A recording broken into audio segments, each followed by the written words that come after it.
مقیم ہو گیا یا چھپ گیا اور دین کی تبلیغ دھیرے دھیرے کرتا رہا۔ جن دو بزرگوں کی خدمت میں آپ اس وقت موجود ہیں، یہ دو بزرگ امام رضا علیہ السلام کے ساتھ بھی تشریف لے کے آئے تھے، لیکن جب امام رضا اس دنیا سے رخصت ہو گئے تو یہ دونوں بزرگوار یہ مقام، چونکہ اس وقت مشہد بہت چھوٹا تھا اور یہ بالکل شہر کا باہری حصہ شمار ہوتا تھا، اسی مقام پر آ کر اپنی زندگی مخفیانہ طور پر بسر کرتے تھے۔ ان کو ظالمیوں میں کسی نے شہید نہیں کیا، بلکہ اپنے یہ نیچرل اور طبیعی موت سے اس دنیا سے گئے ہیں۔ کافی سالوں تک پتہ نہیں تھا کسی کو کہ یہاں پر کسی جو ہے عظیم المرتبت اور کسی باعظمت شخصیت کی قبر ہے۔ یہ تقریباً 70 سال ہوا ہے کہ لوگوں کو پتہ چلا کہ یہاں پر کسی کی قبریں ہیں، اور اس کے بعد جب کھوج اور تلاش کرنا شروع کیا تو بہرحال ایک کتاب ہے جس کا نام ہے انساب الاشراف، اس میں باقاعدہ طور پر یہ ملا کہ یہاں پر جو دو شخصیتیں دفن ہیں ان میں ایک یاسر ہے اور دوسرے ناصر ہے، جو امام رضا علیہ السلام کے بھائی ہیں۔ آپ کی خدمت میں ایک گزارش اور ایک ریکویسٹ یہ ہے کہ ہمارے یہاں ایک بہت عجیب بات ہے کہ ہم لوگ یہ سوچتے ہیں کہ معصومین علیہ السلام کو ہم قرآن ہدیہ نہیں کر سکتے، بلکہ ہم تو یہ کہتے ہیں کہ وہ تو وارث قرآن ہے، ان کو قرآن کی کیا ضرورت ہے؟ اگر ان کو قرآن کی ضرورت نہیں ہوتی تو وہ قرآن پڑھتے کیوں؟ زندگی میں تمام امام قرآن پڑھتے تھے کہ نہیں پڑھتے تھے؟ مولا امیر المومنین کے بارے میں ہے کہ رکاب میں پیر رکھتے ہوئے ایک قرآن ختم کر دیتے۔ امام زین العابدین علیہ السلام کہتے ہیں کہ اگر دنیا میں پورب سے لے کے پشچم سے لے کر اتر، یعنی شمال جنوب مشرق مغرب میں دنیا کے چاروں طرف میں کوئی ایک انسان بھی، ایک بچہ بھی باقی نہ رہے، میرے ساتھ اللہ کی کتاب رہے تو میں کبھی تنہائی محسوس نہیں کروں۔ اور تو اور اگر کوئی یہ کہتا ہے کہ نہیں قرآن پڑھ کر اماموں کو ہدیہ نہیں کرنا چاہیے، ان کو تو کیا قرآن کی ضرورت ہے، تو امام حسین کا سر نوکے نیزہ پہ قرآن کیوں پڑھ رہا تھا؟ یہ تو کوئی نہیں جھٹلا سکتا ہے نا۔ امام حسین علیہ السلام کا سر نوکے، تو جب وہ قرآن زندگی میں پڑھتے تھے کیوں پڑھتے تھے؟ اگر وہ پڑھتے تھے کیوں پڑھتے تھے؟ کیا معاذ اللہ استغفر اللہ یہ کہہ سکتے ہیں کہ وہ سمجھتے نہیں تھے، سمجھنے کے لیے پڑھتے تھے؟ ان سے بہتر آیتوں کی تفسیر کون جانتا ہے؟ ان سے بہتر آیتوں کا معنی اور مفہوم کون جانتا تھا؟ آیتیں تو آئی ہی ان کے گھر میں تھی، آیتیں تو آئی ہی ان کے جد کے سینے پہ تھی، تو ان سے بہتر قرآن کو کون سمجھ؟ لیکن چونکہ قرآن اللہ کی کتاب ہے، لہٰذا اسی وجہ سے وہ جو ہے قرآن کی تلاوت کرتے ہیں۔ آج بھی ہم تمام معصومین کو ہدیہ، میں یہ نہیں کہتا کہ معاذ اللہ ہم بھیجیں گے تو ان کے گناہوں میں اور عذاب میں کمی ہوگی، استغفر اللہ، ایسا نہیں ہے، بلکہ ہم ہدیہ گفٹ، جیسے آپ جو ہے پاکستان سے آئی ہیں، مجھے ضرورت نہیں ہے کہ آپ مجھے ہدیہ دیں، یا برادر ہمارے شبیر بھائی ہیں یا آپ کے اسٹیٹس کے برابر ہیں، یہ معاذ اللہ کوئی فقیر غریب محتاج نہیں ہے کہ آپ انہیں دیں، لیکن ہدیہ اس لیے دیا جاتا ہے تاکہ آپ دونوں لوگوں کے دل قریب ہو جائے، آپس میں میل محبت پیار بڑھے۔ آج آپ ہدیہ دیں گے، کل یہ آپ کے مصیبت میں معصومین کو ہم جو ہدیہ دیتے گفٹ دیتے ہم اس لیے نہیں دیتے کہ معصومین کو ضرورت ہے، مثلا یہ تو کائنات ٹھوکر مار دے تو پوری کائنات ہیرے جواہرات میں بدل جائے، ان کو ضرورت نہیں، ضرورت اس بات کہ ہم دیتے ہیں تاکہ یہ عشق کا اظہار ہو سکے کہ ہم امام کو جاتے ہیں، چاہے وہ آپ کو سورہ فاتحہ پڑھ کر دے، چاہے آپ صلوات پڑھ کر دے، چاہے آپ قرآن کی آیتیں پڑھ کر، لہٰذا کبھی یہ نہ کہیے کہ معصومین علیہ السلام کو قرآن کی ضرورت نہیں۔ میں یہ نہیں کہتا کہ ان کے گناہوں کی بخشش کے لیے نہیں، ہم مرحومین کو اس لیے بخشتے ہیں کیونکہ ان کے گناہ ہیں، لیکن معصومین کو ہم ہدیہ کریں، بخشیے نہیں۔ ہدیہ کرنا الگ ہے اور بخشنا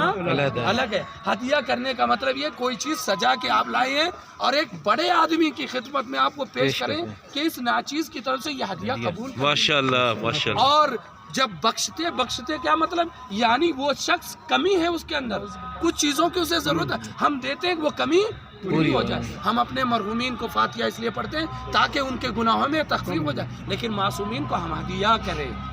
غور کیا آپ نے امام خمینی کے بارے میں صرف ایک جملہ، جب وہ فرانس میں تھے، ایران سے ان کو نکال دیا گیا، فرانس میں گئے امام خمینی، تو وہاں پر چونکہ بیانات جاری کرتے رہتے تھے کہ ایرانیوں کے بارے میں کیا کہنا ہے کیا نہیں کہنا ہے، ایران میں کیا ہو رہا ہے، کوئی ایسا بڑا واقعہ ہوتا تھا تو وہ بیانات جاری کرتے تھے، تو جب کیمرے والے آتے تو آپ کو پتہ ہی ہے کہ کم سے کم 10-15 منٹ ان کو لگتے سیٹ کرنے میں، تو سامنے بٹھا دیتے تھے امام کو اور سیٹ کرتے تھے۔ ہے نا ایسا بٹھا دیتے تھے سامنے اور اس کے بعد کیمرہ سیٹ جیسے ہی بٹھاتے تھے وہ کیمرہ سیٹ کرنے لگتے تھے آپ فوراً جیب میں ہاتھ ڈالتے تھے مولانا لوگوں کے جیب میں قرآن ہوتا ہے وہ نکالتے تھے اور نکالنے کے بعد قرآن شروع کر دیتے تھے ایک دن اس نے کیمرے والے نے کہا حضور کم سے کم یہاں تو پڑھنا چھوڑے کہا اس نے امام خمینی نے جب سنا فوراً کہا کیا چاہتے ہو کہ میرا 15 منٹ برباد ہو جائے ہمارے یہاں کیا ہوتا ہے قرآن رکھا رہتا ہے کوئی پڑھنے والا سال بھر قرآن جو ہے رکھا رہتا ہے کوئی پڑھنے والا جو سب سے ضروری ہے مسلمان نہیں پڑھتے ایمان کے صحیفے کو نگہباں نہیں پڑھتے یہ کیسے مسلمان ہیں جو صبح سویرے اخبار تو پڑھ لیتے ہیں قرآن نہیں پڑھتے حقیقت یہی ہے اخبار ہم پڑھ رہے تھے آیت اللہ بروجردی اور آیت اللہ مرشی نجفی کے بارے میں ملتا ہے کہ جب وہ سوتے تھے تو اپنے تکیے کے بغل میں اپنے جو ہے بیڈ کے بغل میں ایک ٹیبل رکھواتے تھے اور اپنے سے اونچا تھوڑا ٹیبل بنوائے رہتے تھے اور اس پہ قرآن رکھ کے سوتے تھے کسی نے کہا حضور آپ تو خود عالم ہیں شیطان آنے کا کوئی خطرہ نہیں ہے تو آپ جو کیوں رکھتے ہیں کہا اس لیے رکھتے ہیں کہ تاکہ بری خوابیں بھی ہمارے جو ہے کیا کہتے ہیں اس میں اور ہم لوگ تو بچوں کو قرآن بچوں چھونا نہیں ہمارے یہاں دیکھیں ہندوستان پاکستان کا کلچر یہی ہے بچے اگر قرآن چھو لے تو بھگا دیتے فوراً نہیں چھونا نہیں قرآن کو بچوں کو چھونے دیجیے آپ کم سے کم ایک دن میں ایک مرتبہ تو کھول سکتے ہیں قرآن لیکن ہمارے یہاں نہیں ہے تو یاد رہے کہ ہم بخشنے صرف مردوں کو بخش سکتے ہیں لیکن معصومین کو قرآن بھی ہدیہ کر سکتے ہیں یہ دو بزرگوار جو ہے ان کے لیے کوئی الگ سے نماز نہیں ہے لیکن سب سے پہلے ہمیں کرنا کیا ہے ایک فاتحہ ان کی روح کو اصال کرنے چونکہ نہ یہ امام ہے اور نہ ہی معصوم ہے بلکہ معصوم کے بیٹے ہیں لیکن امام نہیں ہے تو ایک فاتحہ آپ ان کی روح کو ہدیہ کریں ایک چیز دوسری بات 2 رکعت نماز وارد نہیں ہوئے کہ زیارت کی کوئی نماز ہے لیکن 2 رکعت نماز ہدیہ یاسر و ناصر بالکل نماز صبح کی طرح جیسے آپ 2 رکعت نماز صبح پڑھتے ہیں ایسے نماز صبح کی طرح 2 رکعت نماز پڑھیے اور کہیے نماز ہدیہ یاسر و ناصر پڑھتا ہوں قربتاً اللہ یا پڑھتی ہوں قربتاً واجب نہیں ہے قربتاً اللہ باقی صبح کی طرح 2 رکعت نماز ادا کریں نماز ادا کر کے ایک تسبیح پڑھیں بوسہ لیں اور انشاءاللہ پھر ہم لوگ آگے بڑھیں گے بابا نعرہ صلوات